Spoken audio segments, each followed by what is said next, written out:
it was up and now it's down. And on that topic, the Trump visit, Joe, was always going to be interesting. It was always going to be controversial. As you mentioned, the baby blimp, the protests expected in cities, particularly in cities across the country. But it was the Prime Minister and her government that were doing everything to make him feel welcome, keeping his trip outside of the cities like London, where the protests are expected to be largest, going to Blenheim Palace, going to Windsor Castle, meeting the Queen, etc. That's why those explosive comments he made to The Sun yesterday have gone down so badly. Here he is, in particular, throwing shade on the Prime Minister's strategy for Brexit.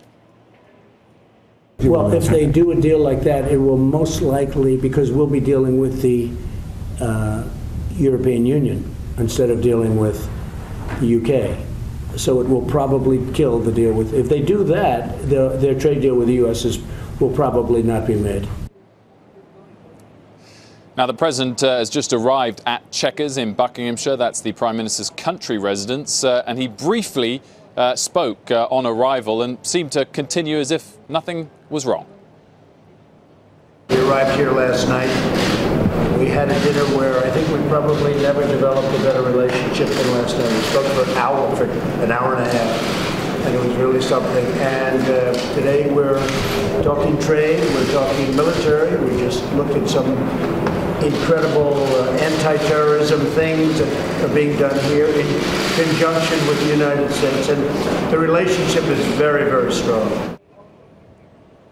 May did not speak, and the tone relatively awkward. They're now meeting privately. Now, one question that people are raising here is, although there's this awkwardness in the short term, in the long term, could this possibly galvanise Theresa May? Could it possibly help the cause of soft Brexit or Remain, sort of in a similar way to how when President Obama came over here and tried to campaign in favour of Remain, it backfired and helped the Leave campaign back in 2016 before the vote. That remains to be seen. They're meeting privately at the moment, and a joint press conference is due imminently. Guys?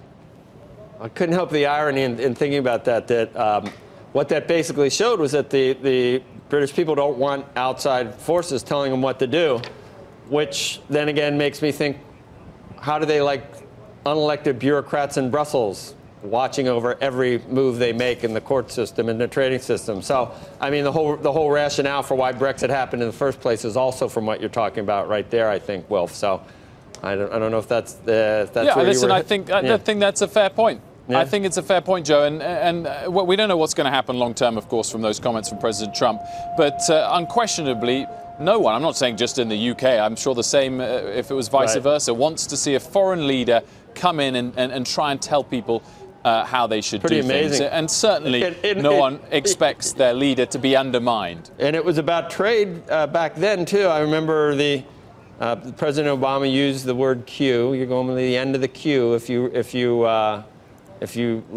do Brexit. And now we're talking about trade again here.